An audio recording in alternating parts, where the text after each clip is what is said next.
नमस्कार, आप देख रहे हैं न्यूज वॉच इंडिया और मैं हूं आपके साथ पंकज यादव। हमारे खास कार्यक्रम हेलो डॉक्टर में आप सभी का बहुत स्वागत है। हम अपने कार्यक्रम के माध्यम से आपको बीमारियों के बारे में बताते हैं। तो आज मैं आपको बताऊंगी एक ऐसी बीमारी के बारे में जो बहुत ही घातक है। वो है ब्रेन ट्यूमर। हमारे शरीर को पूरी तरह से नियंत्रण करता है ब्रेन, और जब हमारे ब्रेन में गांठ जैसी समस्या बन जाती है तो वो ब्रेन ट्यूमर हो जाता है। इसी बीमारी की वजह से लोगों को काफ़ी परेशानी भी होती है। आज हम इसी पर चर्चा करेंगे। साथ ही हमारे साथ इस कार्यक्रम में डॉक्टर भी जुड़ेंगे, लेकिन उससे पहले हमारी रिपोर्ट देखिए।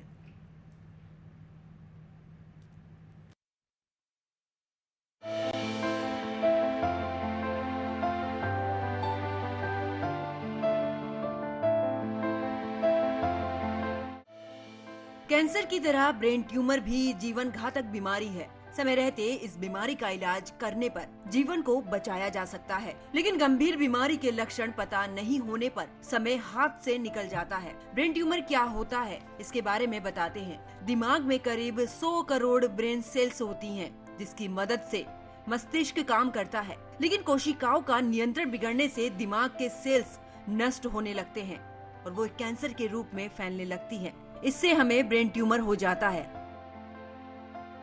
ट्यूमर से दिमाग के अलग अलग हिस्से प्रभावित होते हैं। तो अगर हम ये जानना चाहें कि दिमाग के किस हिस्से में कितना ट्यूमर होता है, तो चलिए उसके बारे में बताते हैं। तो फ्रंटल पार्ट में 26% ट्यूमर होता है, पैराइटल पार्ट में 12%, टेम्पोरल पार्ट में 19% और ऑक्सीपिटल में 3% ट्यूमर होता है। इसी तरह से जो फ्रंटल पार्ट है, यानी कि जो सामने का हिस्सा है जिसका काम सोचने का होता है, वो ट्यूमर से सबसे ज्यादा प्रभावित होता है। अब अगर हम बात करें कि ट्यूमर कितनी तरह के होते हैं, तो ब्रेन ट्यूमर 2 तरह के होते हैं। बिनाइन ट्यूमर एक जगह पर सीमित रहते हैं और ज्यादा खतरनाक नहीं होते हैं। मालिग्नेट ट्यूमर कैंसर होते हैं, जिनका अगर सही समय पर इलाज ना किया जाए तो वो दिमाग या फिर शरीर के अन्य हिस्सों में फैल जाते हैं। ब्रेन ट्यूमर के मुख्य लक्षण क्या होते हैं, इसके बारे में बताते हैं। विशेषज्ञों का मानना है कि ब्रेन ट्यूमर का पता लगाना काफी मुश्किल है। कई मामलों में ब्रेन ट्यूमर जानलेवा हो सकता है और इसके लक्षणों के आधार पर कोई भी कंफ्यूजन हो सकता है।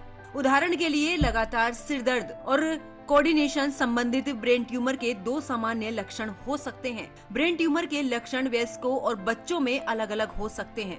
ब्रेन ट्यूमर के लक्षण: लगातार या गंभीर सिर दर्द, धुंधला दिखाई देना, दौरा पड़ना, चक्कर आना, मतली या लगातार उल्टी आना, बोलने में परेशानी, हाथ पांव में झुनझुनी, स्वाद और गंध की कमी।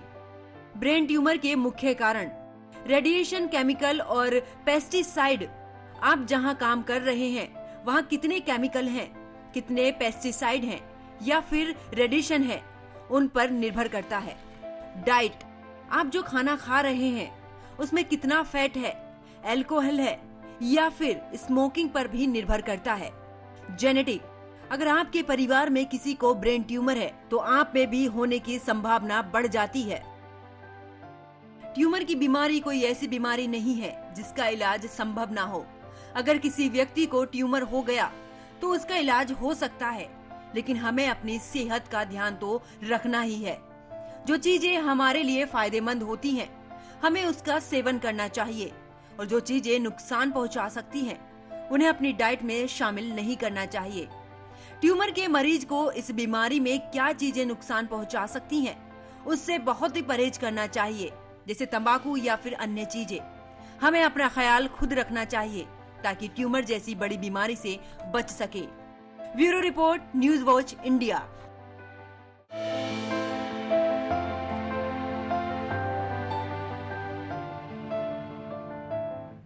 तो हमने आपको अपनी रिपोर्ट में ब्रेन ट्यूमर के बारे में बताया है।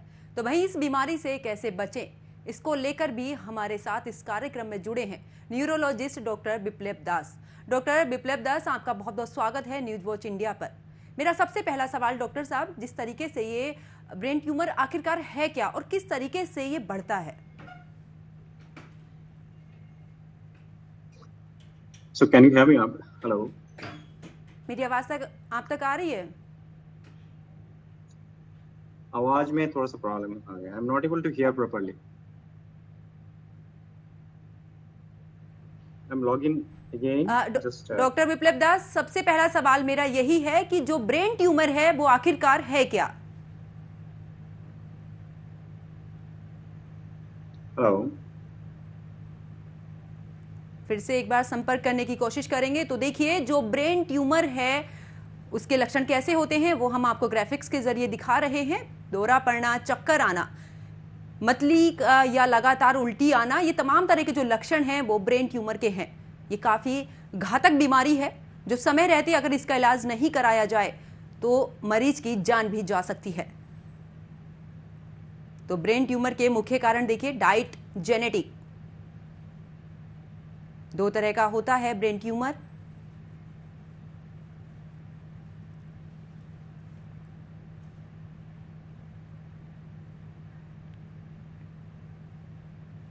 तो देखिए, हमने अपनी रिपोर्ट में आपको ब्रेन ट्यूमर के बारे में बताया किस तरीके से ये फैलता है और कितना हानिकारक होता है। अगर सही समय पर इसके बारे में पता लग जाए और सही इलाज अगर हमें मिल जाता है तो ये जो घातक बीमारी है ये जानलेवा नहीं बनती है। लेकिन अगर समय रहते इस पर कंट्रोल नहीं किया जाता है तो ये जो बीमारी है ये जानलेवा हो सकती है। बिनाइन ट्यूमर और मैलिग्नेंट ट्यूमर, ये दो तरह के ट्यूमर होते हैं ब्रेन में जो काफ़ी खतरनाक होते हैं। एक काफ़ी गंभीर बीमारी है। इस बीमारी के खास लक्षण हैं दौरा पड़ना, चक्कर आना, मतली या फिर उल्टी आना और साथ ही नींद की कमी भी होना एक बहुत बड़ा इसका कारण है।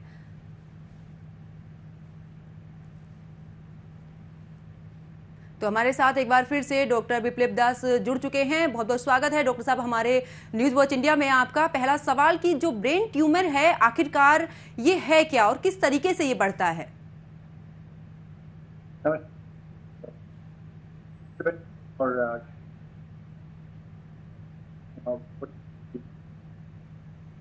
तो आप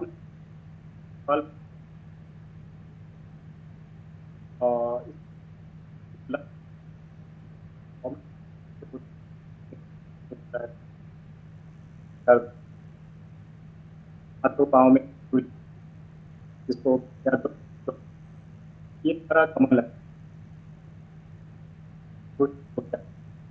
और जिसका ये सारा, पर आप है ना सबसे पहले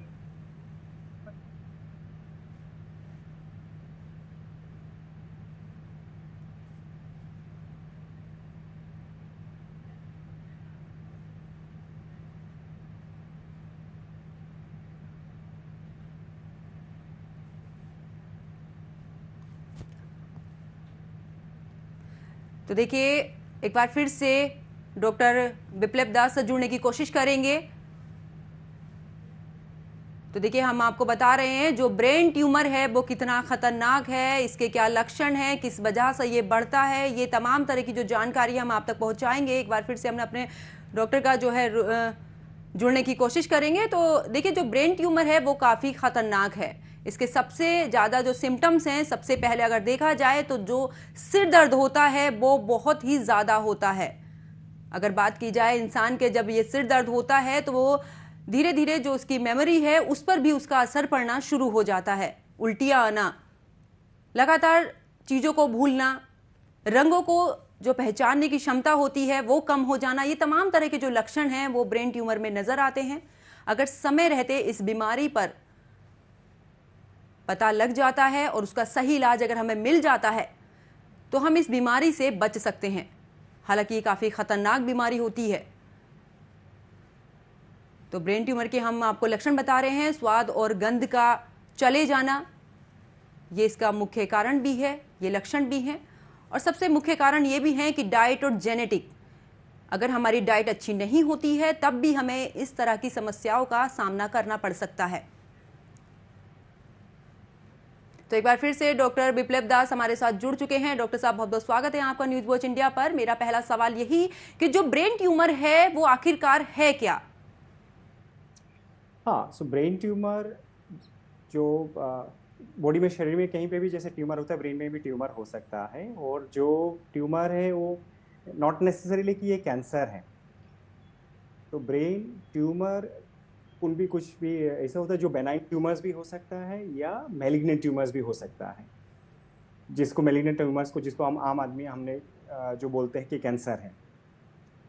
जहाँ तक इसका कॉमन कितना कॉमन है और ये आम आदमी में मतलब पब्लिक में आप मान के चलिए कि 5 to 10 इन 1 लाख पॉपुलेशन में मिला जाता है। And if you look into the data of hospitals का डाटा देखेंगे तो कुछ में भी like less than 1% of total OPD patients in a neurological setup, right? So it is a swelling in the brain, and which the swelling can be because of some tissue uncontrolled growth of tissue। जो brain का जो tissue है वो uncontrolled growth हो जाता है और उसी की वजह से ब्रेन में सूजन हो जाता है और उसी की वजह से तकलीफ होता है। Over to you. बिल्कुल डॉक्टर साहब, जिस तरीके से आप बता रहे हैं कि स्वेलिंग हो जाती है, अगर बात इसके कैटेगरी की करें कि मतलब कितने तरह का ये ब्रेन ट्यूमर होता है? हाँ, सो कैटेगरी के बारे में बात करेंगे तो ब्रेन ट्यूमर्स को आप ग्रॉसली ऐसे डिवाइड कर सकते हैं कि एक तो ब्रेन ट्यूमर जो है प्राइमरीली ब्रेन से ग्रोथ शुरू हुआ है, सो प्राइमरी सीएनएस ट्यूमर हम बोलते हैं, या ट्यूमर जो है दूसरी जगह से वहाँ पे स्प्रेड किया है, जिसको कि हम बोलते हैं कि मेडिकल टर्म्स में मेटास्टेसिस हुआ है। So primary brain tumours can be again आप डिवाइड कर सकते हो कि low grade versus high grade. जैसे ग्लायोमा है, ग्लायोमा को हम डिवाइड करते हैं कि low grade glioma, high grade gliomas, जैसे ग्लायोब्लास्टोमा मल्टीफॉर्मिस है। सो इस तरह से अलग ट्यूमर्स है जो benign short of tumour, slowly very slowly growing tumours है, जिसको कि हम मेनिंजोमास बोलते हैं, जो कॉमनली हम मिलते हैं ओपीडी बेसिस पे या पेशेंट्स जब आते हैं जिनको हेडेक होता है, उल्टी होता है। तो कुछ ट्यूमर्स ऐसा होता है कि over the years, over the months very slowly grow करते हैं। सो ब्रेन में ट्यूमर होने का मतलब ये नहीं कि मेरा ज़िंदगी ख़त्म हो गया। ये एक प्रकार का मैं बोलूँगा कि अंधविश्वास जैसा है। किसी व्यक्ति को हेडेक हो जाना मतलब ब्रेन ट्यूमर सोचना, या किसी में ब्रेन में सूजन आ गया का मतलब कि मेरा ज़िंदगी सारा ख़त्म हो गया है। ऐसा नहीं है, क्योंकि ब्रेन के काफ़ी सारे ट्यूमर ऐसे होते हैं जो कि काफ़ी लो ग्रेड होता है और वेरी स्लोली ग्रोइंग है, जिनको कि हम ऑब्जर्व भी कभी कभी करते हैं, जैसे for example meningiomas, right. At the same time मैं ये भी बोलना चाहूँगा कुछ ट्यूमर्स होता है कि बहुत रैपिडली ग्रोइंग है और इसकी वजह से आगे जाके जान की खतरा होता है और उसके वजह से कॉम्प्लिकेशंस भी आते हैं, हाथों पर में कमज़ोरी हो जाना, बेहोशी हो जाना, दौरे पड़ना, ये सारा चीज़ होता है। जहाँ तक मेटास्टेसिस का बात है, मेटास्टेसिस जैसे मैंने बताया, मेटास्टेसिस मतलब शरीर में दूसरी जगह पे कहीं पे ट्यूमर हुआ है और वो ट्यूमर स्प्रेड होकर ब्रेन तक पहुँच गया। जैसे कि पकड़ लीजिए लंग्स में ट्यूमर है या ब्रेस्ट ट्यूमर है या किसी प्रोस्टेट ट्यूमर है, किडनी ट्यूमर है, कैंसर है, जो तो ये जो ट्यूमर है, जो मेटास्टेटिक ट्यूमर है, इसका प्रेजेंटेशंस में भी लाइक कि उनको प्राइमरी पता ही नहीं है। मतलब से फॉर एग्जांपल लंग्स में ट्यूमर है, छोटा सा ट्यूमर है, उसके सिम्टम्स कुछ आया ही नहीं है, लेकिन जो ब्रेन में पहुंच गए उसी की वजह से सिम्टम्स आ गया, उनका लक्षण पता चला और पहला प्रेजेंटेशन वो भी हो सकता है। हाँ बिल्कुल डॉक्टर साहब, एक ये भी है कि जिस तरीके से आपने अभी बात की कि अगर हम बात सर दर्द की करें, क्योंकि देखिए माइग्रेन भी ना एक हाई लेवल वाला जो सर दर्द है, जो हेडेक है, वो सबसे ज़्यादा होता है। लेकिन अगर हम बात यहाँ पर ब्रेन ट्यूमर की कर रहे हैं, लेकिन दोनों में किस तरीके से पहचानें, क्योंकि कभी कभी क्या होता है कि हम सिटी स्कैन भी कराते हैं तो उसमें ये ब्रेन ट्यूमर नहीं नज़र आता, लेकिन जब ये एडवांस उसमें पहुँच जाता है सिचुएशन में, तब हमें पता चलता है कि हमें ब्रेन ट्यूमर हुआ है। तो किस तरीके से इन दोनों को हम पहचान पाएंगे? बहुत ही इंपॉर्टेंट क्वेश्चन है आपने। आपने बताया कि किसी व्यक्ति को हेडेक होता है तो उनको कैसे पता चलता है कि ये ब्रेन ट्यूमर के वजह से है या दूसरे कारण। सबसे पहला मैं ये बोलना चाहूँगा, पर शायद मैंने पहले भी वही चीज़ एड्रेस कर रहा था, किसी व्यक्ति को हेडेक होता है इसका मतलब ये नहीं कि ब्रेन ट्यूमर है।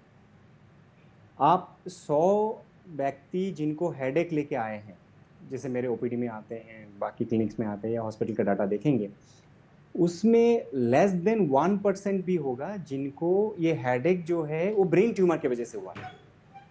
ज़्यादातर कॉमन हेडेक जो होता है, जैसे आपने बताया, माइग्रेन की वजह से होता है, which is a type of muscular headache, या टेंशन टाइप ऑफ हेडेक। हमारा आजकल का ज़िंदगी इतना भाग दौड़ वाला ज़िंदगी है, इतना स्ट्रेस वाला ज़िंदगी है, जिसके वजह से either because of muscle spasms और because of other factors there is a headache and primarily पीछे की तरफ सब ऑक्सीपिटल रीजन या स्पाज्म होगा, नेक में पेन होगा। सो ये टेंशन टाइप ऑफ हेडेक होता है। So common type of headache is, so headache is because of either tension type of headache, or it may be because of migraine headache, or it may be because of other vascular headache.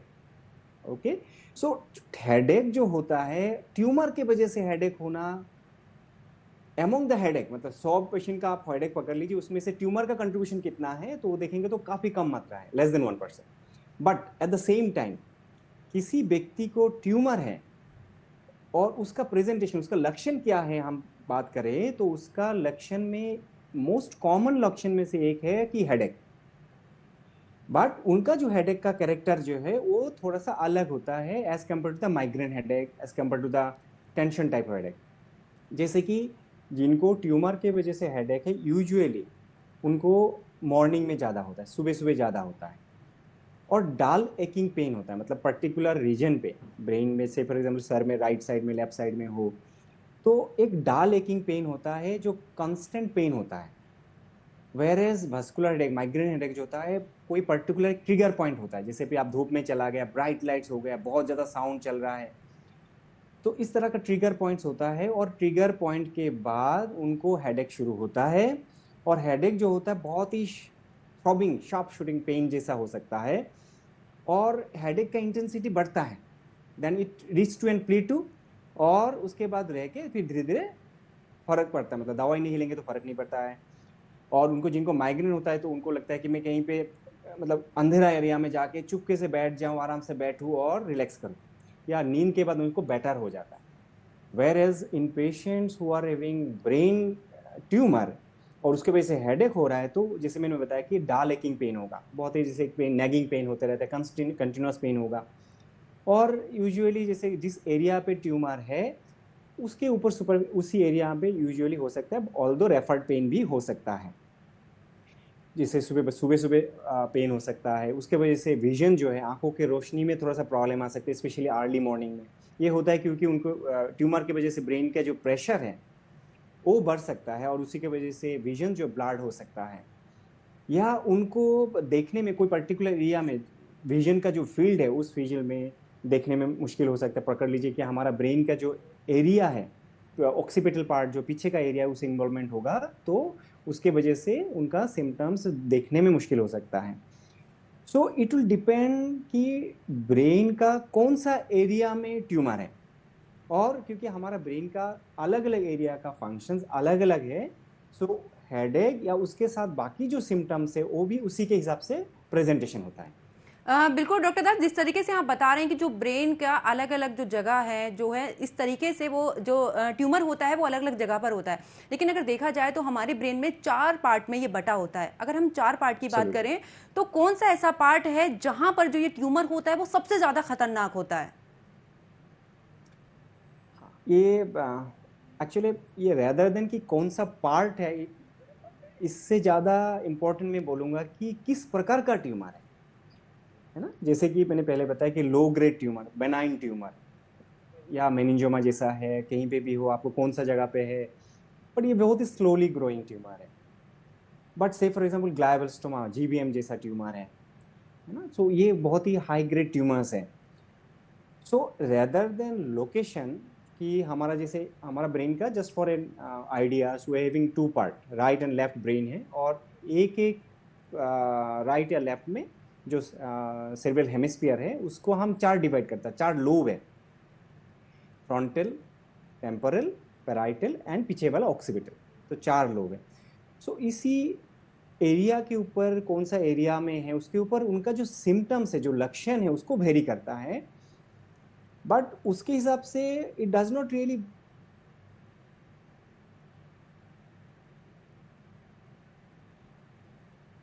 Hello या सो उसके वजह से outcome wise major difference मैं नहीं बोलूँगा, rather मैं बोलूँगा कि टाइप क्या है ट्यूमर, और सिम्टम्स जैसे पकड़ लीजिए फ्रंटल लोब, आगे की तरफ से ट्यूमर है तो उसके तरफ से ये हो सकता है कि हेडेक, फ्रंटल लोब हेडेक होगा, उसके वजह से सीजर हो सकता है, दौरे पड़ सकता है, उसके वजह से जैसे बेजी फ्रंटल मतलब नीचे की तरफ से हैं, हमारे स्कल बेस की तरफ से हैं तो उसके तरफ से हमारे आंखों का जो रोशनी वाले जाने वाला जो रास्ते हैं, जो ऑप्टिक नर्व है, उसके ऊपर कंप्रेशन होगा तो आंखों के रोशनी में प्रॉब्लम आ सकते हैं। बिल्कुल।